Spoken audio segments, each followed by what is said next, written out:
Trick that one, yes. Okay, welcome everybody to this public lecture organised by LSE Ideas. I am Professor Michael Cox, one of the founding directors of Ideas, with Professor Arnie Westad, my partner in crime. Welcome to all of you, and welcome to our speaker this evening, Anne Applebaum. Anne is our sixth, I was checking this afternoon so I got this right, is our sixth Philippe Roman professor. The first was Paul Kennedy, the second was Chen Jian, Chinese historian, the third Gilles Capel, fourth Neil Ferguson, and the fifth Ramachandra Guha. An extraordinary array of talent and also an extraordinary range of expertise from world history to China, Islam and the Middle East to India, and now on to the former USSR, Russia and Central Europe. You'll notice I use the term Central Europe, not Eastern Europe.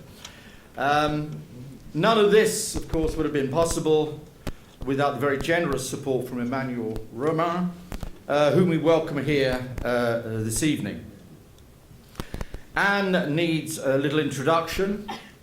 She has had a distinguished career both in journalism and as an award-winning author whose books, Between East and West, Gulag, A History, and more recently Iron Curtain, have won her praise and prizes in equal portion, and much deserved too.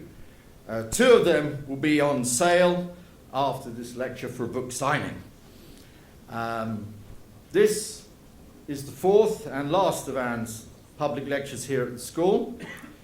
In her last lecture a couple of weeks ago, which I had the honor of chairing, she dealt with Putinism and Putin, and we had a very lively evening. Tonight she asks a question: does Eastern Europe still exist? I will now leave it to Anne to answer her own question. Could we give Anne Applebaum an LSE welcome, please? Anne.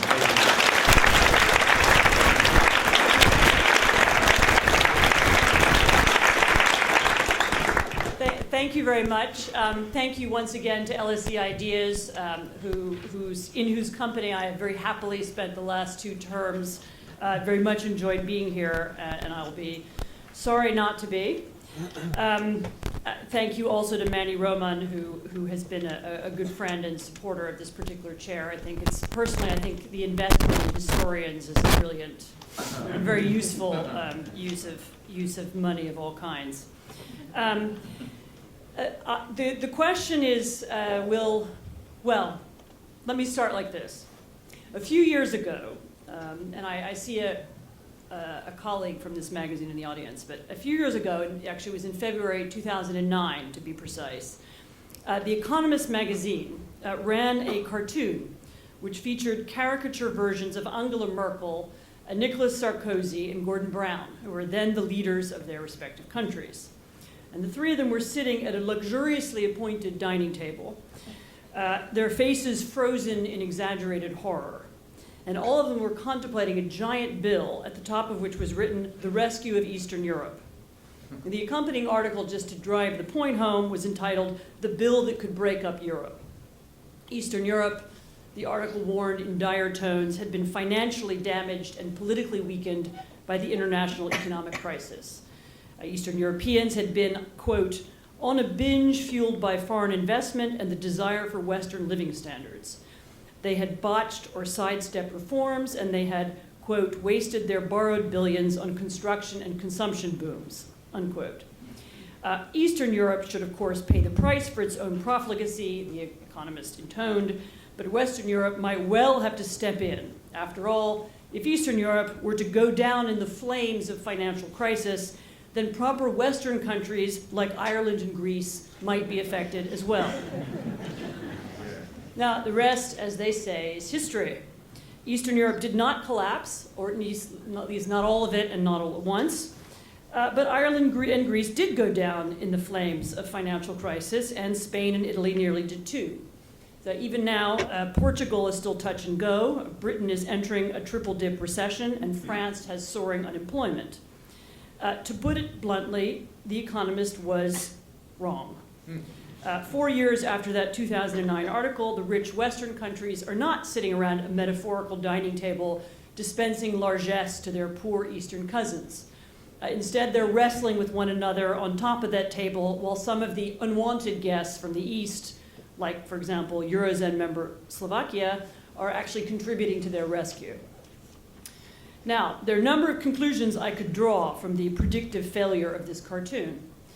Clearly, the first and most obvious is this: beware of caricatures in The Economist, as they will soon be out of date. And I speak here as a former employee of that great institution. The second conclusion, however, is that maybe it's time we all laid aside our common prejudices about Europe and started thinking about the continent a little differently. I can put it a bit more strongly. After the events of the past 4 years, we really should toss out every stereotype, every cliche, and every assumption that has ever been made about Europe's political geography. East versus West, North versus South, none of it really makes sense of what's going on anymore. First and sharpest economic crisis in Europe after 2008 started not in the East, but in Iceland to the far west. The deepest recession was not in the traditionally slow South, but in Ireland, until recently part of the dynamic North. The bad debts accumulated by British financial institutions exceed by many tens of billions the combined governmental debt of Poland and the Czech Republic, two countries that had no domestic banking failures to speak of. When it went bankrupt, the government of Latvia buckled down, carried out an austerity program, pulled through, and is now back at 5% growth. The Greeks, by contrast, faced with the same prospect, rioted, protested, had to institute a government of national unity, and wound up having their economic policy dictated by the EU. More about those two countries in a minute. Slovakia, a country which had 10% growth rates a few years ago, also experienced a major recession in 2009, but has now returned to 4% growth as well. Poland has not suffered a recession at all and has grown cumulatively 20% since 2008. In general, members of the former Eastern Europe pay lower rates on their bonds, reflecting the fact that nowadays international markets have more confidence in them. Czechs pay 2%, Slovaks pay 2.1%, Poles pay 3%. Meanwhile, the Portuguese pay almost 6%, the Italians nearly 5%, and the Greeks 10%. So instead of dragging down Europe, half of the continent, the eastern half of the continent is now a major contributor to growth and wealth all over Europe. And indeed, the exports of the 15 countries of old Europe to the 10 countries of new Europe doubled over the past decade. To use, again, some numbers, Britain's exports to the 10 countries that joined after 2004 rose from 2.2 billion in 1993 to 10 billion in 2011. France's from 2.7 billion to 16 billion, euros. And Germany's, wait for this, from 15 billion euros to 95 billion euros. So one occasionally hears still someone grumble that EU enlargement is one of the causes of the current crisis, but the facts should lead us to the opposite conclusion, namely, without enlargement, economic turmoil might have come a lot earlier. This is not to say that everything in Eastern Europe is going well, but then Eastern Europe can't really be described anymore with a single word like well or badly, because Eastern Europe is no longer a single entity. Now, once upon a time, of course, it was. And when correctly applied, the term Eastern Europe is not a geographical term, but a political term. And it's also a political expression that belongs to a particular historical period. Properly speaking, it refers to the nations which were, between 1945 and 1989, dominated by Soviet-style communism. Sometimes it also includes the nations which were part of the Soviet Union itself after 1917 or 1918, at least those which are considered to be European and not Central Asian. Either way, this was not a region which was culturally or ethnically homogeneous ever before in its history. Its inhabitants were Catholic, Greek Catholic, Russian Orthodox, Romanian Orthodox, Lutheran, Baptist, Jewish, and Muslim. They spoke Slavic languages, Romance languages, Finno-Ugric languages, Baltic languages, and German. They lived in cosmopolitan cities like Berlin, and they lived in isolated rural communities without electricity or running water. Now, it's true that between 1945 and 1989, this otherwise very disparate group of European nations did briefly have several important things in common. Some of that resemblance was superficial, those posters with hammers and sickles and those Mayday parades and the identikit airlines which served poison instead of coffee, as some of you may remember. But some of the resemblance was more serious. They all had to contend with a legacy of bad economic decisions. The nationalization of industry, central planning, a state-dominated retail sector were universal. So were fixed prices, fixed exchange rates, and import-export controls. Indeed, it's actually incorrect to assume, as some do, that the fundamental nature of communist economics was so very different in Hungary or Slovakia or Armenia or Albania. And it's a myth, for example, that there was no agricultural collectivization in Poland. Actually, larger Polish estates were converted to collective farms, as I know because I own a house that used to be part of one. But since the fall of the Berlin Wall, the nations of what we used to call Eastern Europe have taken very, very different directions. The economist Anders Aslund has written accurately that despite some of the theoretical debates which took place at the time, in practice there were only 3 economic paths which individual countries could take after the breakup of the Soviet Empire. They could, like the Poles, the Czechs, the Slovaks, Hungarians, and Balts, choose the path of relatively radical reform leading to liberal democratic capitalism. They could, like Russia, Ukraine, Armenia, Moldova, or Kazakhstan, become rent-seeking states, crony capitalist societies whose businesses made money not through economic competition, but through a symbiotic relationship with state bureaucrats. Or they could, like Turkmenistan and Belarus, reestablish state despotism and swap the language of Marx for nationalism and brand new cults of personality. Now, these aren't clean divisions. Romania and Bulgaria, we can argue about them, started out with more crony capitalism, have become more liberal over time. Russia started out with some of the most radical reforms in the region, but lapsed into crony capitalism when the reforms stopped. Yugoslavia broke up into bits, each of which took a different path, and some of which were dragged down tragically by civil war. But my point is that there wasn't, and there isn't, anything else. So there's no state in the region which selected a happy path between communism and capitalism, because there wasn't such a path. There was no third way.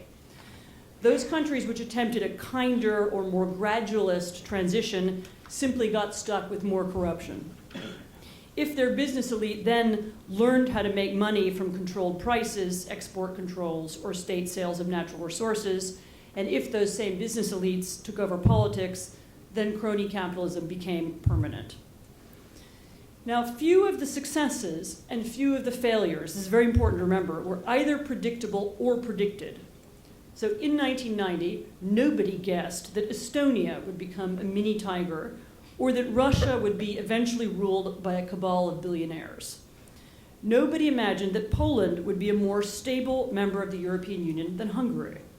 On the contrary, the predictions for Poland, which is a country which had a spotty history of democracy in the past, and had at that time one of the worst performing economies in the region, were overwhelmingly negative. I looked up some of them a few days ago, reminded myself that one writer in Foreign Affairs predicted in 1990 that a rapid transition to capitalism would produce instability in Poland, largely because Polish democracy would soon lead to the return to power of a 1930s-style right-wing mob.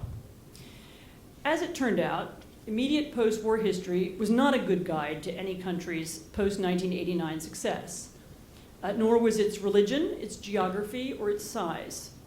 When examined closely, neither the alleged Catholic-Protestant divide nor the mythical Asiatic cult of the dictator stands up to scrutiny either. If religion is so important, why has Catholic-Protestant Hungary lately fallen into such a funk? If geography is so important, why has post-communist Mongolia recently started to do so well economically? To take an older example, the once profound divisions between culturally and ethnically identical East and West Germany can't be that simply explained away either. So what then was the source of success and failure? Why were some able to carry out radical reforms while others did not? As it turned out, there were a few historical experiences that mattered a great deal, but they weren't necessarily the ones that anybody pointed to in 1990. It made a very big difference, for example, whether or not a country had been dominated by Soviet-style communism for 40 years or for 70 years. So a clear line now divides the region between two camps, those countries that were part of the Soviet bloc only since 1945, and those which joined around about 1918. And this line not only separates the old Warsaw Pact bloc from the Soviet Union, it also puts the Baltic states and Western Ukraine on one side and Russia and Eastern Ukraine on the other. So this was a line, in other words, between societies which still contained people who'd been brought up with pre-Soviet values and those which did not. There was also a difference, as it turned out, between those countries which had an active opposition movement in the 1970s and 1980s, or at least an active and self-organizing civil society, and those which did not. So slovenly and inefficient dictators like General Jaruzelski produced more active citizens than those like Nicolae Ceausescu, who were still using terror to suppress their critics in 1988 and 1989. In fact, if I were to isolate the single most important factor in determining whether a given post-communist country succeeded or failed in its transition to liberal capitalism, I would point to this. It was the existence or absence of an alternative elite. And by alternative elite, I mean something specific. So not just a few economists, but a larger class or group of people who had worked together in the past, who had adopted a clear alternative set of values, and who by 1989 or 90 were at least somewhat prepared for government. They'd thought about it. In Poland, the alternative elite existed because memories of the pre-communist past were recent enough to be real, because of a national tradition of resistance, most recently against Nazi occupation, but historically against other empires, because the Polish economy was so full of holes that black marketeers, i.e. small capitalists, could operate freely, because borders were relatively open so that these black marketeers could trade, because those relatively open borders meant that people knew how life was lived in the western half of Europe, because the Polish Catholic Church was not totally destroyed, and thus it could provide both an alternative source of values as well as a physical space for regime opponents to meet, because Cardinal Wojtyła was elected Pope John Paul II, and because he came to Poland in 1979 and drew mass crowds, and so on. Now, I could make a similar list in Hungary and East Germany, indeed in Lithuania and Estonia. And some of these contributing factors might, if you want to put it like that, be connected to a country's particular historical destiny or culture or location, but some of them were accidents. If the existence of an alternative elite was important, however, it mattered even more that this alternative elite had a clear sense of direction. And in the case of the Central Europeans, there was never any doubt about this direction. When working as a journalist in this region in 1989 and 90, people told me again and again and again, we want to be normal. And what was normal? Normal at that time meant Western Europe. It meant Western European democracy and capitalism, a Western European welfare state even, Western European political parties, Western European media. There was no desire for experimentation. The question was, do we move fast towards Europe or do we move slower towards Europe? And as I've noted, those who moved faster sometimes avoided being stuck halfway. Another important ingredient for success was the lack of natural resources. And here I'm not referring merely to the famously negative impact which oil and gas have on exchange rates and entrepreneurship and economic diversification. I am talking about the enormously negative impact which natural resources have on political life in new democracies. If there are no oil wells to steal, then no one will try to manipulate the political system so as to make it easier to steal them. There are one or two oligarchs, of course, in Poland and the Czech Republic and elsewhere, mostly connected to the gas industry, but there isn't a whole class of them dedicated to corrupting the state in order to enrich themselves, as there are in Russia and to some extent elsewhere in Ukraine and Kazakhstan. Now, I could point to some other ingredients of success as well, but they are actually mostly connected to the ones I've mentioned already. It was very important, for example, to have a free press, or even a free-ish press, which at least aspired to some higher standards of reporting, and which could therefore ensure a free flow of reliable information. But this, of course, was the byproduct of the alternative elite and its samizdat publishing wing, if it had had one. It was also very important that the new rulers of the new democracies had, at least to some degree, thought about what they wanted to do before they arrived in power. So all through the 1980s, Polish, Czech, and Hungarian economists had been holding informal meetings to discuss how it might be possible someday to privatize and decentralize their economies. And at the time, these were pipe dreams. These conversations were theoretical. And indeed, this particular group of economists was thought at that time to be rather fringe, rather weird.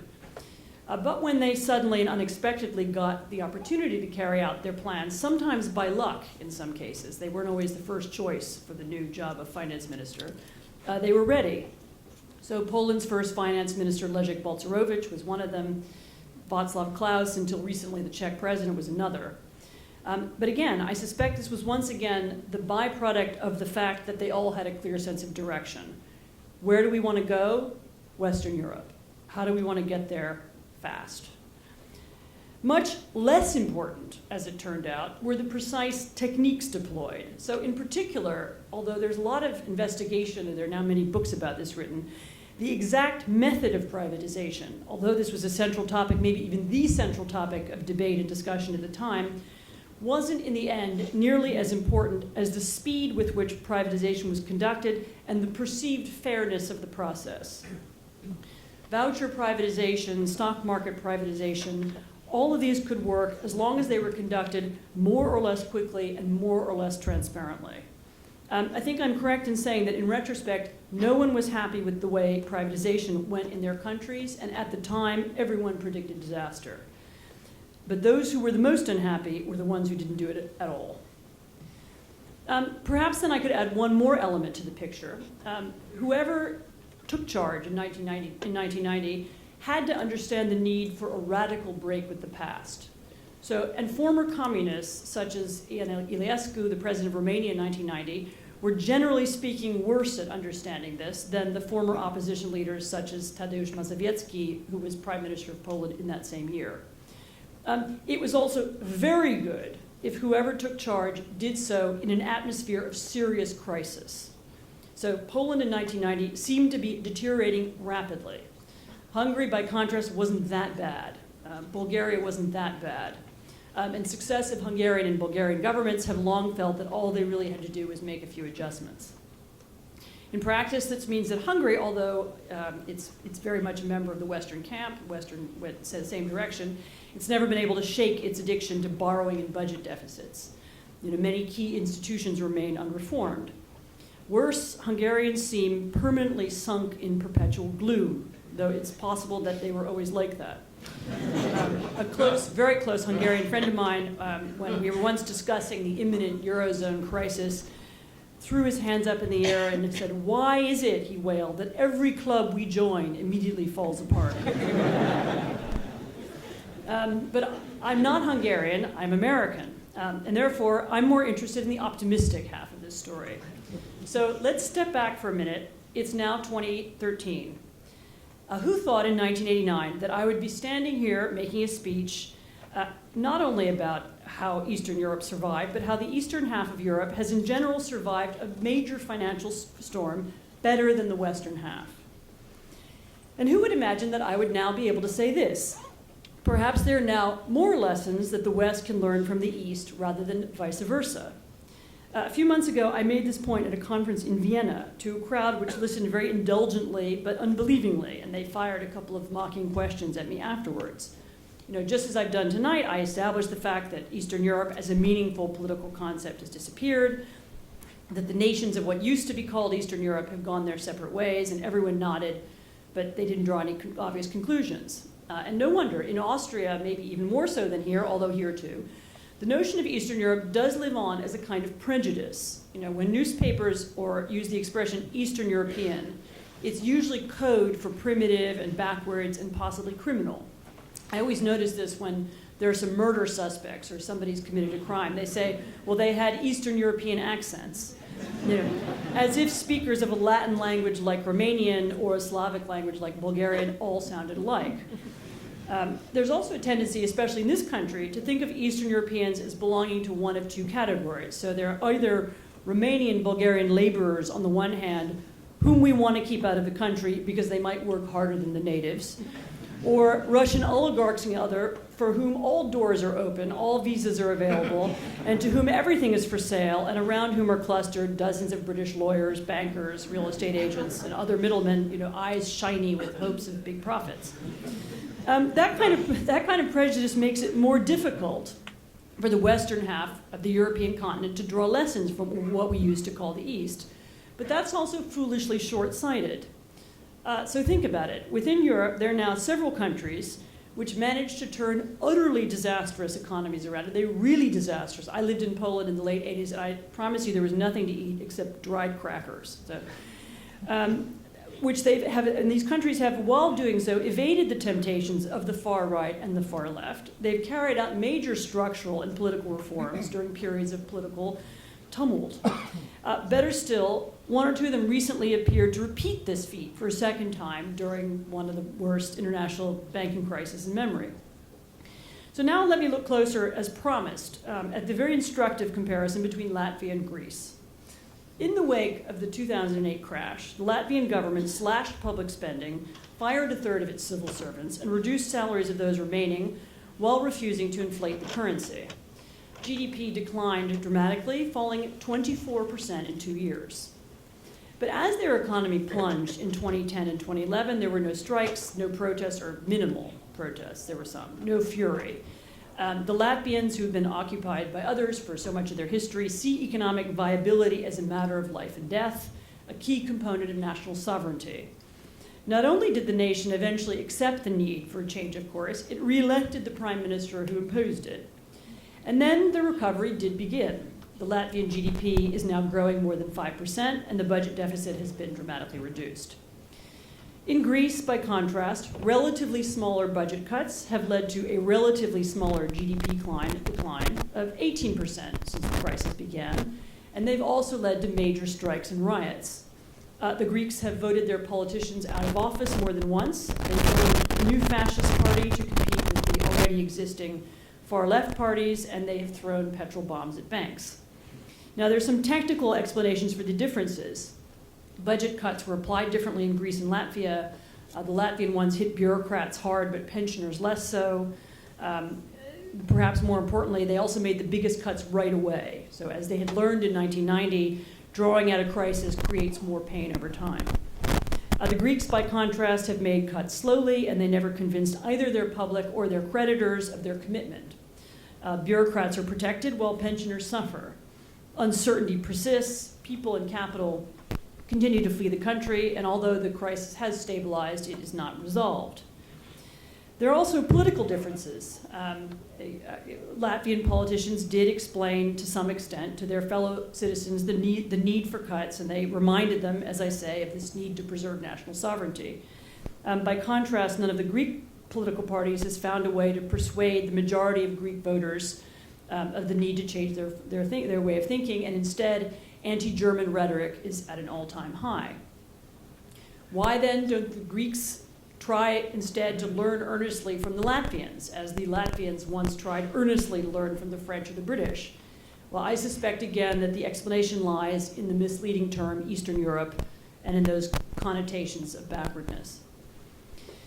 But the world changes in strange ways, and one of the strangest is the way in which the same term, Eastern Europe, now seems to have a completely different connotation when used in places like Tunisia or Libya. I've been to North Africa several times since the Arab Spring, and every time I'm there, I find that people are extremely interested in me, but not because I'm American or not because I'm a journalist. They're interested in me because I have a long-standing connection to Poland, a country which they consider, yes, a role model. So in this lecture, I've talked about some of the reasons for the success and failure of different states, which were once known as Eastern Europe, a subject which properly belongs to international history, the faculty which I've been so happily part of here at the LSE. But now I'm going to conclude by leaping into the neighboring and competing faculty of international relations and ask whether the experience of what used to be Eastern Europe might hold some insights, not only for Western Europe, but for other parts of the world, and maybe even particularly for North Africa. Now, before doing so, let me be absolutely clear. The culture of Eastern Europe and the culture of North Africa are not similar. There's no alternative elite in North Africa of the kind which existed in Poland and Hungary, and the majority does not believe that normal means Western European, although a minority do, as I've learned particularly in Libya. Although there were dissenters of many kinds in pre-revolutionary Egypt, they were largely suppressed, except for those surrounding the mosque and the soccer pitch. And the result is that the Muslim Brotherhood was the only political party with any organizational capacity after 2011, and Egyptian soccer clubs are to this day the only organization that can reliably be counted on to create major protests, as they have recently. Yet neither the Muslim Brotherhood nor the soccer fans arrived in power with any clear ideas of a direction for Egypt's economy. There was no political or economic equivalent to the Polish and Hungarian economists who were plotting the post-communist future in the 1980s before it was possible, either there or in Libya, where the economy had been largely organized for the personal benefit of the Gaddafi family, and where new leadership drawn from the exile community and leaders of the revolution is only now starting to analyze their country, starting from zero statistics and from scratch. In Tunisia, the friends and relatives of the old ruling family are still thought to pull many economic strings. Radical change is not in their interests. In many Arab states, therefore, the opportunity to start thinking about change arrived only in 2011, and what I tried to call the alternative elite is only just now beginning to form. So these revolutions, in other words, have just begun. And yet, there are similarities and there are parallels and there are common experiences worth exploring. And certainly, I've found in the last couple of years, while talking with Tunisians, Egyptians, and more extensively with Libyans, that they are extremely interested in the Polish experience, though not because Poland's history resembles theirs in any way at all. They're just interested because the structural issues they face now are so similar. So here's an example. In 1990, Polish journalists, like their North African counterparts, had to create newspapers and new radio stations from scratch. They had to privatize the state media. They had to figure out how to write libel laws that would neither penalize journalists nor allow newspapers to publish irresponsibly. They had to write new laws governing the airwaves, as well as laws on media ownership designed to prevent monopolies. So that's all technical stuff. And the solutions they found, the Poles found, were probably quite different from those that the Libyans will eventually discover. But the outlines of the problem are very much the same. So as a result, when I was in Libya last year, I discovered that Libyan journalists all wanted to hear how the Poles had done it and what the Russians had also done so as to avoid it. Now, the Polish experience is also important in another sense. Those of you who follow these things will know very well that the British, the French, the Italians, and above all, the Americans are not necessarily the most popular nations in North Africa, especially Egypt. And the World Bank is not the most beloved of institutions. Not everyone wants to be told what to do by the friends of their former dictator or by their former colonists. It's much more palatable and indeed much more relevant to take advice from a Czech or a Serbian who's already lived through a revolution and witnessed its aftermath. Instead of producing a stern lecture about freedom of the press, a Slovak can tell stories about what it's really like to be a journalist in a barren media landscape where all of the major television stations are still controlled by members of the old regime and where freedom of information is unheard of. Instead of a theoretical harangue about the rule of law, they can explain how hard it is to get judges to think differently about their relationship to politicians and how hard it is to find lawyers willing to relearn their trade from scratch. So counterintuitively, the lessons which the former Eastern Europe can bring to North Africa are specific rather than general. So the Poles and Slovaks can't tell the Egyptians much that is relevant about, say, the place of religion in contemporary politics. But they can explain how they wrote their libel law. They can explain how different kinds of privatization might or might not impact the poor. They can say how judges might be trained quickly. They can say how a Freedom of Information Act might be composed.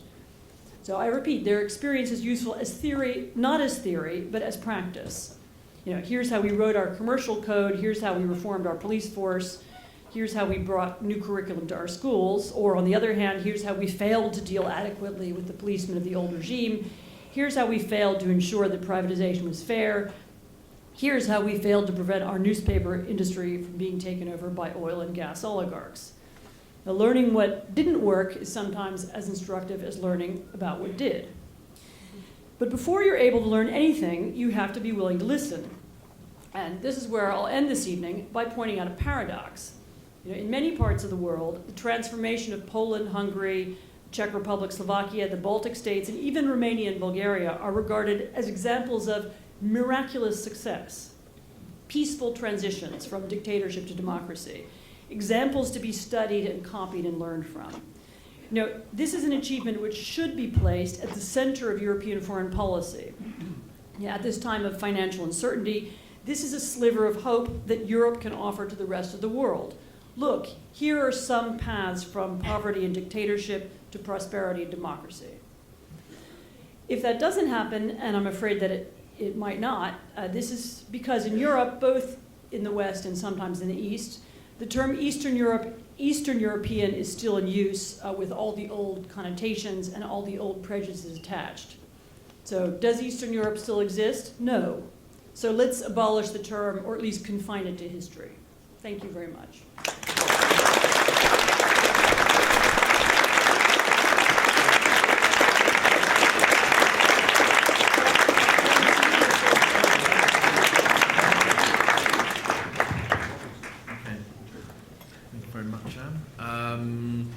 A number of hands have already gone up, and I'll abuse the privilege of chair straight away. Some time ago, I think it was an American vice president whose name will remain, I think his name was Cheney.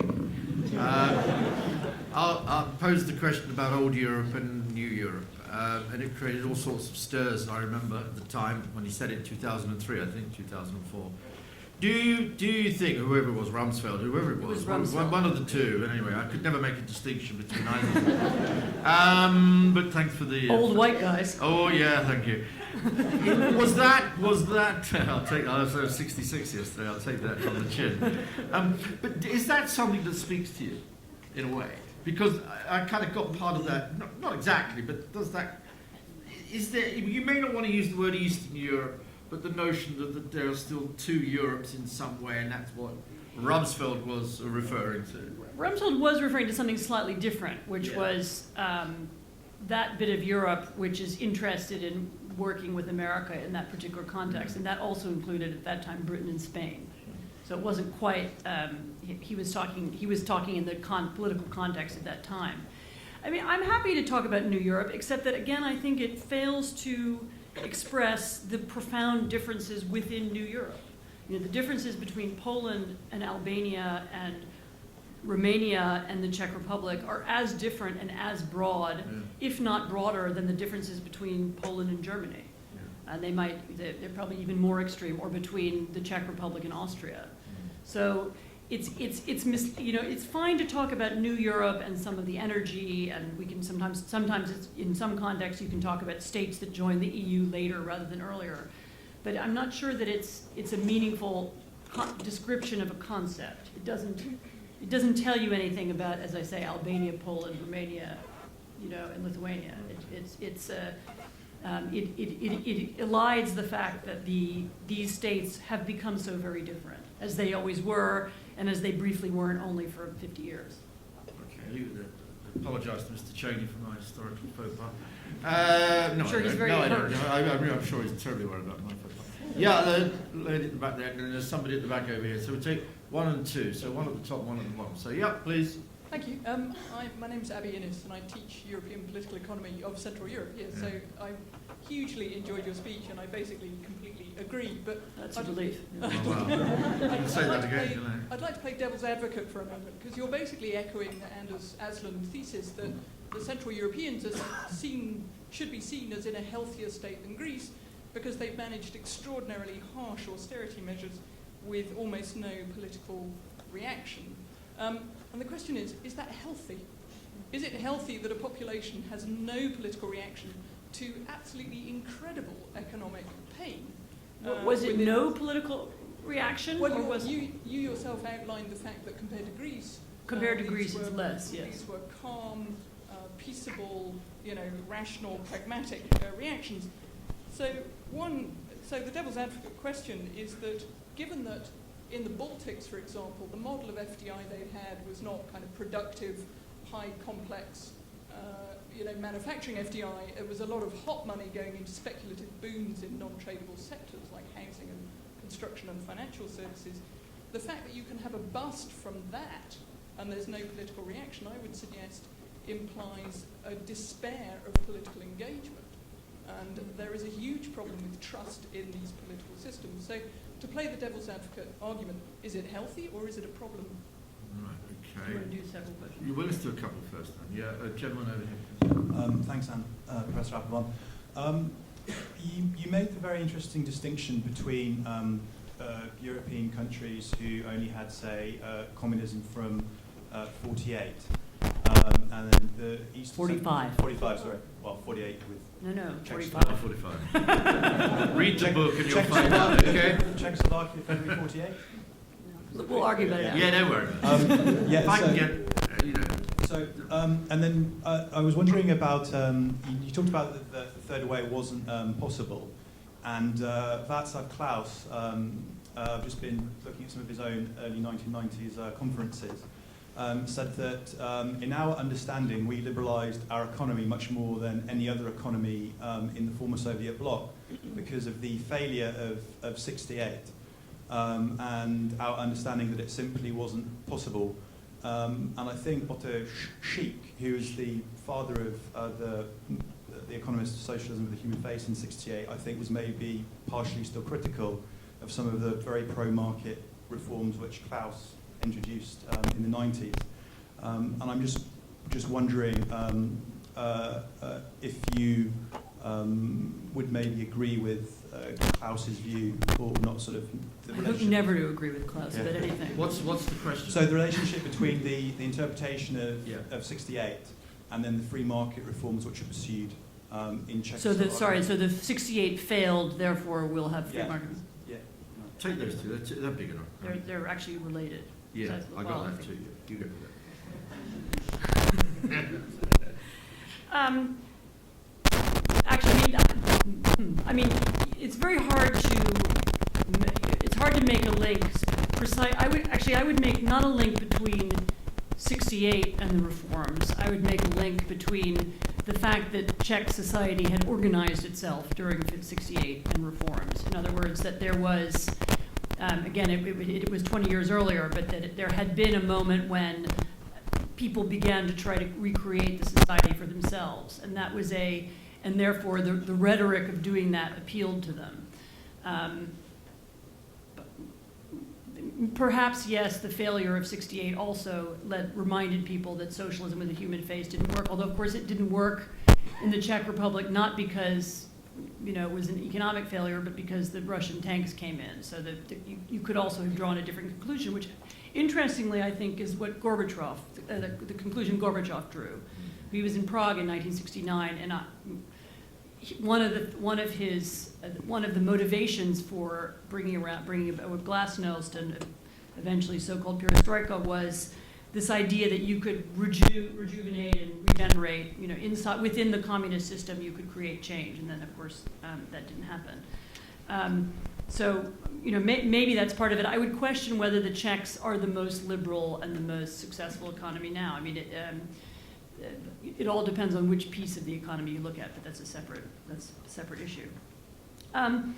Was it a rational reaction, reform? I mean, this is, it all depends on how it's explained to people and how they understand the mistakes of the past. One of the things you did have in many Central European countries in 1989 and 1990 was a sense that the system is seriously bad and it seriously needs to change. And we understand that there has to be some massive difference between now, what happens right now, and what life is going to be like next week. And and there was, as I said, there had to be a kind of crisis. That it's a catastrophe. It has to all be changed, and it has to be changed as fast as possible. And I think you'll find that in Poland in the early 90s, there was a lot of dissatisfaction, and some of it manifested itself later on in arguments about the 1990s, and did the transition go the right way, and did the right people succeed, and did former communists benefit from it too much? Quite a lot of that did happen, and people were engaging with it, but nevertheless there was a fundamental sense that a deep transition is what we need, because because we understand that the depth of the problem. And from what I understand, there was a similar dynamic in Latvia. That we understand that the boom was unsustainable and it was coming from odd places, and we need to bring an end to it and reorient ourselves onto a kind of proper course. And if you can explain that to people, then they can go along with it. The other explanation, of course, is that Latvia is very cold and people don't want to protest. I don't know. I mean, I'm not an expert in Greece, where it's, of course, very warm and maybe very pleasant to protest. It's very climactic. Yes. No, I don't actually believe in climactic determination in politics, so I take that back. But if you read, if you read the rhetoric of Greek politicians, it's clear that at least some of them are making an enormous amount of political capital by blaming the crisis on someone else, or by refusing the need for deep change, or some other. And there seems to be a proportion of the population that goes along with that, or is willing to vote for it, or is so sick of politicians that they'll vote, as they've just done in Italy, for comedians or crazy new parties. So I don't know. I haven't done a survey of who's more politically involved, Latvians or Greeks, but it would be very interesting to find out. And I wonder if you wouldn't discover that Latvians, decided, right, it's a case of national sovereignty. We need to reorient ourselves, and certainly that's what I remember from Eastern Europe in the early 90s. But I haven't done the political science survey. Okay, great. One of you, I assume, will. So some Yeah. student in here. The gentleman in the middle. Good pieces, Tom. Yeah. Get it along quick. Yeah. Anybody around here? Somebody up there? Where's the person with the mic? Yeah. Chuck it over to this chap. Well, don't chuck it. Just pass it. Yeah. Speedy. Great. Where am I? Who's the man with the mic now? Go for it, please. Hello, my name is Matthew Mahovsky. I'm currently at the UK House of Parliament. I would like to ask you one question with regards to Poland's historical relationship with Russia. Poland's certainly moving further towards Western Europe. Many Poles definitely consider themselves Western Europeans, myself included. But Poland seems to have a bit of an issue with history. It sometimes is it's sometimes stuck in history, and I'm just wondering, how do you see Poland's relationship with Russia? Just last year, obviously, we had Poland's president talking about the missile defense systems being put in place sometime in the future. I'm just wondering, how is Poland now dealing with its communist history? Okay, question about history. There was another one here? Yes, my name's Ludwig. Thank you so much for the talk. I have a question about what you would call the former Eastern European countries and their political stance within Europe and in relation to Western Europe. From as I see it at the moment, the Western European countries still seem to dominate the discussions within the EU. And do you see countries such as Poland coming to become far more important within the discussions within the EU, and in how long a time span do you think that would happen? Okay, let's just deal with those two. Poland has a history problem. Could you explain why? And why does the West still dominate inside the EU? To sum up briefly. Well, I'm in a slightly awkward position because the Polish foreign minister is in this room. You can't see him from up there. And so I'm Just imagine he's not here. I'm answering questions that really ought to be directed to him. Is Poland becoming more important? Well, yes.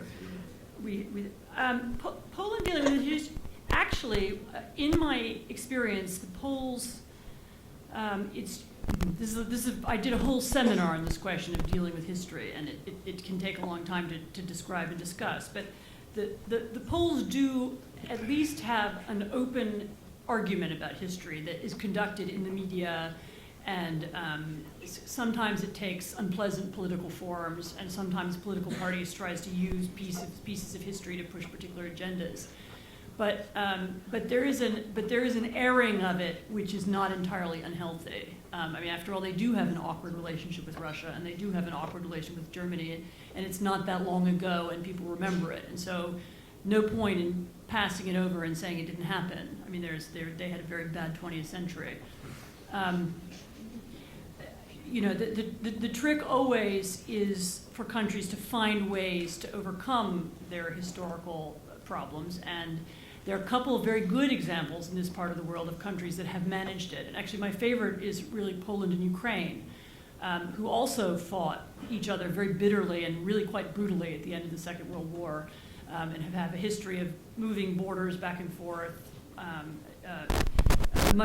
It's one of Europe's really forgotten tragic stories, the Polish-Ukrainian conflict. And a few years ago, some time ago now, actually, I think it's more than a decade ago, the Polish and Ukrainian historical establishments actually sat down and decided they were going to start publishing jointly books of documents. And these are very thick, rather dry collections of books about documents, about all of the pieces of their joint history that are disputed. And they've been doing this for quite some time now, and while doing so have been going, there have been conferences and so set up. And while it all sounds fairly dry and unimportant, this has been the basis for really a very deep relationship between Poland and Ukraine, beginning with the Polish president's role in the Orange Revolution, but actually moving right up to the present there's a kind of constant dialogue back and forth, and that's partly possible because this discussion, you might even say rather obsessive discussion of history, and a lot of it's about cemeteries and who owns them and what happened in one particular village, but if you can somehow air it, it's not, I would say it's not the worst example of, in that part of the world, of countries not being able to deal with their history. Is Poland becoming more important? They would like to be. One of the oddities of recent changes in the EU and shifting in balances of institutions is that the European Parliament has become more important. And one of the things that means is that countries that have larger populations have more deputies. And after the recent European elections, Poland's ruling party suddenly woke up and discovered it's the second largest party in the center-right coalition in the EPP, the European People's Party in Europe. Suddenly it's very important. So it's MEPs. I know the British hate their MEPs, and some of you maybe aren't British. But Poland now has this, suddenly everybody woke up, wow, it's a big country, it has outside the parliament, and the numbers are beginning, it's still of course much poorer, and it has a much smaller economy than the German economy or the French economy. But it has a role both as a leader in Central Europe and in the Visegrad group, and it has also a role increasingly as a sort of extra voice in the way. I mean, it's the same size as Spain, and size does matter inside the European Union. Does Poland's position in the old Central Eastern Europe, whatever you want to call it? So now we're in trouble naming it. No.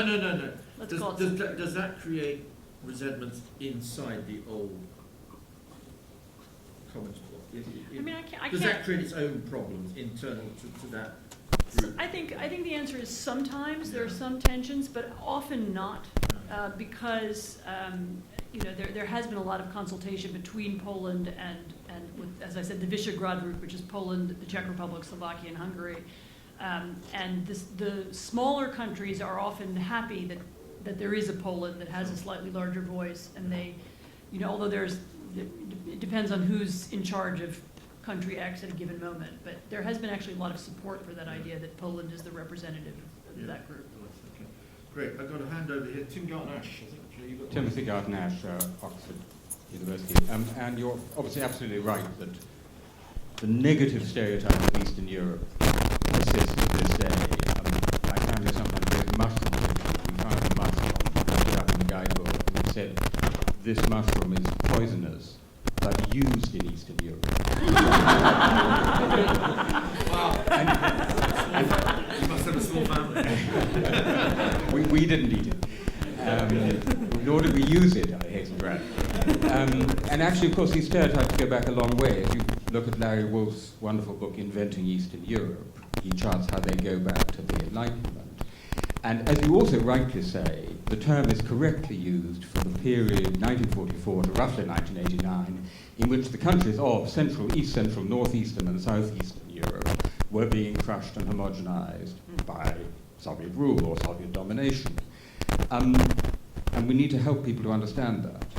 So here I'm going to bowl you a little googly. Oh, no. Yes, sorry, but there we are.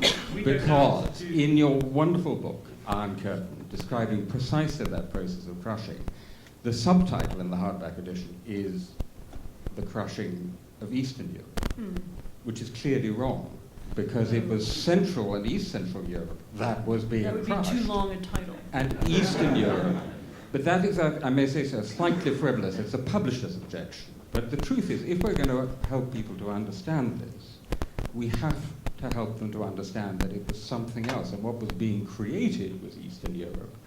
So can we hope that in the paperback, it might be called, correctly, The Crushing of Central Europe and the Forging of Eastern Europe? I'll pass that on. Yeah, I'll pass That's a that very good point. Yeah, good question, yourself. Tim. No, Yeah, no. yeah, thanks You're for right. that. You are right, as always. Yes. Yeah. No. No, You've given in far too quickly to the man from Oxford. Yeah. As Tim knows, There's a first wait, name. as Tim knows, I had an enormous amount of trouble with the title for that book, and I had a conversation with him some years ago about what the title should be. And we all thought Iron Curtain, it was very hard to find the word for the process. You know, it was a process by which this region was totalitarianized, but there's nothing more boring than a title, the totalitarianization. There was no word, and there was no correct adjective, verb actually. It's not an adjective that for that process, and that was finally what, in desperation, we came up with. But I should have obviously consulted you further on the subtitle. Yeah. Did you have a proper question, Tim? No, he didn't. No. Sorry, Michael, that's worse than a googly. It's a foul. But it is a proper question. No, he's right. It's a proper question. Yeah, we do have, Yeah. what Anne has demonstrated is that we have a real problem of historical understanding, and the reversion of the term, the easy reversion of the term, in cliches, even in The Economist, dare one say, shows that there is a job of explanation still to be done. So that's fine. No, he's Great. right. That's great. Gentlemen up here, please. Yeah. Eastern European countries have arguably achieved their success because of that, because of sort of Western Europe had something they wanted. They had EU membership. There was a carrot and stick approach, and for lack of a better term, they were kept on the straight and narrow by the prospect of entering the EU. And since they joined, the record of some of them has been, politely said, patchy. I mean, if we witness Hungary. Just as in Western Europe. Well, yeah, but the problem is that in places like Hungary, things are taking some alarming terms, and one would say that Western and the rest of the EU is not paying attention quite as much to what is happening in Eastern Europe.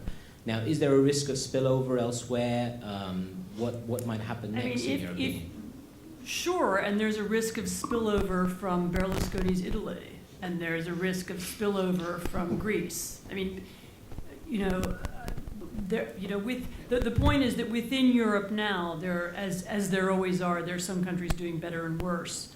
But the reasons why they're doing better or worse, are not necessarily to do with being Eastern or Western. I mean, in its way, the recent Italian election was far more catastrophic than the last Hungarian election, which actually produced a stable majority. In fact, the problem in Hungary is that the ruling party has a majority that allows it to change the constitution because it was so successful in its bid for a democratic election. Whereas the Italians have just elected basically nobody. And, one comedian and two comedians, let's say. It's very, so you can ask the question, whose democracy is healthier? Is it Hungary's or Italy's? I mean, it's depending on how you look at it. It's only when you look at it with the prejudice that the Eastern Europeans need special concern and problem, and that's how, well, the Italians, they'll be all right. I mean, maybe the Hungarians, they'll be all right. So yeah, I'm not denying that Hungary has issues at the moment, but I would be careful about attributing those to something about it being on the eastern side of what used to be the Warsaw Pact. Yeah, great. There's two questions directly in line here. Let's take one, and then if you pass you back diagonally, gentleman here, please. Thanks, Eric Bergloff, EBRD. So I was inspired by Tim's question here on observation about mushrooms. Really? I know a little bit about mushrooms, and some mushrooms are poisonous in certain soils and not in others. So there are some mushrooms that you can eat in Eastern Europe. This is a magic question. I'm coming to the question. So the question goes to your sort of final part of your lecture about transferability of this. So which is something you know about, actually. well, it's something that I'm thinking a lot about, and what I felt your description was more saying that these countries have a lot to learn from Eastern Europe in the 90s, and that I think what we really should remember, these countries have a long transition history of their own, and actually have, in that sense, a lot more in common with those countries that you said got stuck in transition. So when you said now that there are sort of what is transferable from one context to another was very limited in your description. It was really about, you said, individual laws and so on. Or is there something more about the Polish experience, for example, which is a more maybe inclusive political system, or is it more than just these very technical transfers that you talked about, or is that something more that can be in that very different context, different soil, and different mushrooms maybe? Let me just, sorry, hold that one for a minute and just pass the mic back to the chap just behind Tim. Yeah, please. David Cadier, LSE. Thank you for a very interesting presentation. My question is, does Eastern Europe still exist if we limit it to Ukraine, Belarus, and Moldova? Would you agree to just reserve this term for these three countries? Because I think we do need a name for these three countries, and near abroad, Eastern neighborhood, or in between is not necessarily satisfactory. Thank you. Okay, do you want to take this? I'm happy with the Eastern neighborhood, actually. I mean, neighborhood of the EU. They're European, and they're on the border, the sort of eastern border of Europe, of what's now Europe, and we hope that someday they'll be in it, and then there'll be regular European countries as well. So I didn't mind that, or a reference to the Eastern Partnership. Eric's question is very good. And I'm in the advantageous position of having heard the Polish foreign minister speak on this very subject a couple of hours ago, so I can try and paraphrase some of it.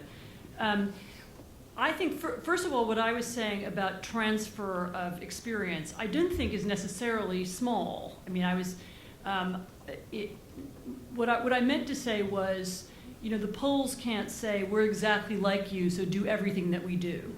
What they can say is we face this kind of situation, this kind of economic problem, or this kind of problem with the media, or this kind of problem with reforming judges, and here's how we solved it. And therefore, these are the kinds of questions that we encountered, and therefore you'll encounter these questions too. So you will encounter the problem that you can't fire all the judges, or as Roger Scruton once said, the first thing that should be done upon, at the time, he once told the Czechs before '89, the first thing you have to do upon taking power is shoot all the judges. Well, it's not practical. So what can you do? Well, there were programs, and some were better than others, and some people trained judges this way, and some did it that way, and so on. I mean, so these are actually quite deep and important issues, and they are. But they don't necessarily answer the whole question for the society about which direction it wants to go. But if you're trying to reform this piece of it or that piece of it, they're quite big. And the other thing Poland can offer, and this I've seen, it's funny because I saw this work in Poland a long time ago in 1990 in a different way, but as a argument about Latin America, but. What Poland can offer is just its example. We did it. We were a basket case. We were run by a military junta. We, therefore, nevertheless managed over 20 years. I mean, although most people in Poland still think everything is a disaster, to the outside world, it looks like a success. We made this transition. We did it. You can do it too. And that's actually not a small thing and not a minor inspiration, and getting people to pick apart how was it that you did it and what was it that you did, I think is an incredibly useful exercise. So it's not I didn't mean to imply that it was only technical. I just meant that that because these are not culturally similar context. They can't say, well, here's what, this is our relationship between the church and the state, and therefore you must copy it. But they can say, here's the set of problems that we faced in the judiciary in trying to figure out what to do with our secret police, in trying to figure out how to liberalize our media, and so on and so on and so on.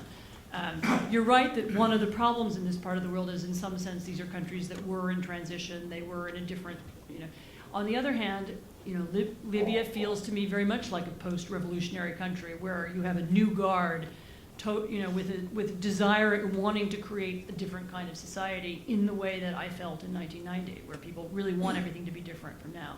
This is different in Egypt, maybe, but as an example, look, the Eastern Europeans were in this same position. They made this total transformation. You can do it. It's an important kind of inspiration. Thanks so much. I've got a chap back at the back there and somebody in the middle. Yeah, please. Hi, how you doing? I'm Brett. I live in New York, and one of the things where I live is extremely Polish in the neighborhood that I live in. And Would that be Greenpoint? I live in Middle Village, and I used to live in Ridgewood, which is when people get priced out of Greenpoint, they go to these places. Carry on, I'm interested in this real estate.